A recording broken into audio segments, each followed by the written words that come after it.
It's a great honor to be with President El-Sisi, who's a friend of mine for now a long time, it seems, right? From even before the campaign. We met during the campaign, a little before the campaign, and so we got along right away. I didn't actually ask for an endorsement, but I think if I would have asked, I might have gotten it. From the start of his presidency, Donald Trump heaped praise on Egyptian President Abdel Fattah al-Sisi, a man who just a few years earlier led the country's military to overthrow the democratically elected president from power. During one G7 summit trip, he even referred to Sisi as his, quote, favorite dictator. And while Trump may not have asked for Sisi's endorsement during his 2016 presidential campaign, bombshell reporting from the Washington Post reveals new details about one of the most closely held and secretive federal investigations into something else Sisi may have provided Trump in the waning days of that cash-strapped campaign. $10 million, which would be in clear violation of federal law that bans any U.S. candidates from taking foreign funds. That investigation was being led by none other than Robert Mueller, who at the same time was investigating Trump's ties to Russia. The Post reports that investigators identified a cash withdrawal in Cairo of $9,998,000, nearly identical to the amount described in the intelligence, and nearly equal to the amount Trump had loaned his campaign weeks earlier, a key theory investigators pursued. Based on intelligence and international money transfers, was that Trump was willing to provide the funds to his campaign in October 2016 because he expected to be repaid by Sisi, according to people familiar with the probe. One of the people describing the thinking at the time told the Post it wasn't a smoking gun, but it was very clear that there was so much smoke, and now more smoke, there must be a fire. However, investigators were never able to answer the question of whether Trump did, in fact, accept an illegal campaign contribution from Sisi, as they were blocked by the political appointees at Trump's Department of Justice in 2019 from obtaining the bank records that they believed would answer that question. And the case was ultimately shut down. And who was leading the charge in raising doubts whether there was sufficient evidence to continue the probe of Trump? I think you can guess. Trump's then Attorney General William Barr. Joining me now is one of the journalists who broke this story, Aaron Davis, investigative reporter for the Washington Post, and Jill Wine-Banks, former Watergate assistant special prosecutor, MSNBC contributor, and friend of the show. I do want to start with you, Aaron Davis. This was a spectacular report. I read through it, and there's so much in it. Talk about how the $10 million or nearly $10 million transfer from this bank in Egypt was flagged by the Justice Department in the first place. That's really interesting.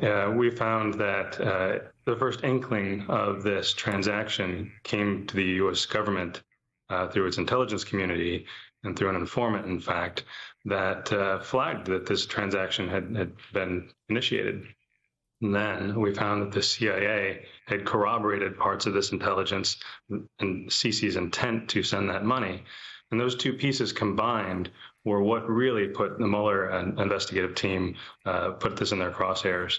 They refer to this as Team 10 inside the Mueller probe, referring to the 10 million that they thought might have come from Egypt.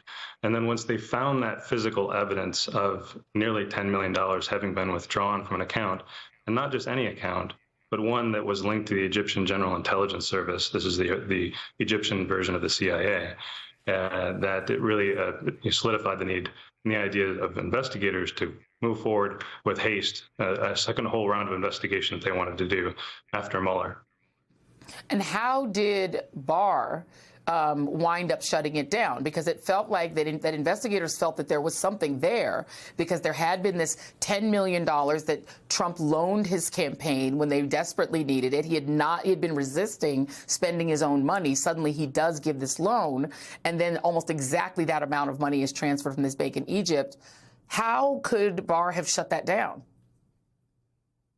Well, as soon as this case is no longer under the purview of Bob Mueller, when that special counsel office shuts down, this is now in the normal stream of how the DOJ works, and every case has to move its way up through the chain of command.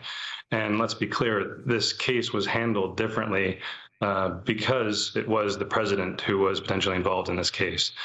Normally, any case that could come anywhere close to the White House goes up to the Attorney General himself or herself to review. in this case, because it was not a special counsel operation, it went straight to Barr. And it was the then U.S. attorney, Jessie Liu, who brought it to him. She said to agents, as we understand it, I will support a limited subpoena for additional Trump bank records. They could see all this money leaving Egypt. They wanted to see if it showed up on the other side of the ledger in Trump's bank accounts. And then it was after a conversation with Barr where she seems to backtrack and then goes and at his instruction, reviews the original CIA intelligence, starts to re-question whether they should move forward. Barr additionally takes the step in this time period of going to the FBI director and telling him that the agents, some of which would come from the Mueller operation to this continued U.S. attorney operation, and said that you need to impose some quote unquote adult supervision on these agents. They are hell-bent on getting Trump's records.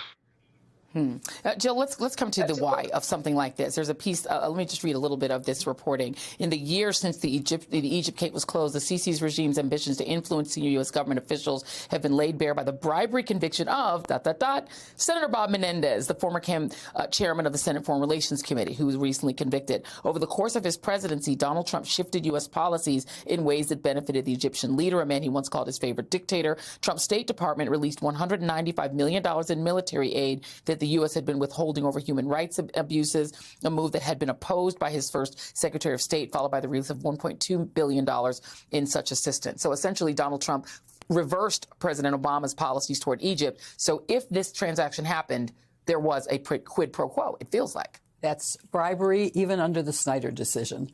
If you do a quid pro quo and you get money in advance and then you make changes in policy, and he clearly did, that was almost $2 billion that got released to Egypt despite the human rights violations and despite past policy. It was a change that was probably influenced by the receipt of money. There is no real proof because the investigation was cut off. Right. If they had been able to get the bank records and to a wider scope, Mueller had kept the scope very narrow in terms of the timing. So they didn't look after he became president, but why not? They didn't go until far enough out to see that he might have received that money. So we'll never know because the statute of limitations has run. What do you make of the fact that when Merrick Garland came in, his Justice Department didn't pick it up? Well, there's reporting that they were never briefed on this case.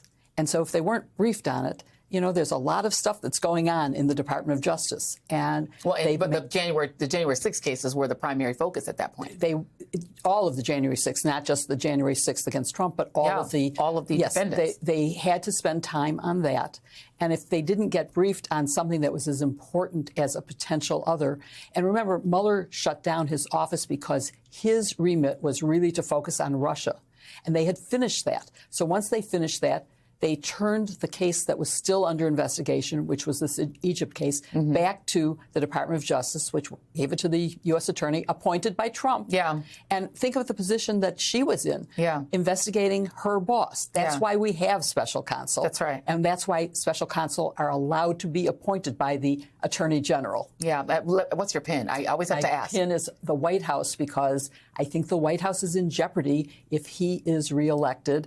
And I also am sort of celebrating the release of the hostages from Russia and the accomplishment of Harris and Biden getting them out of Russia. Indeed.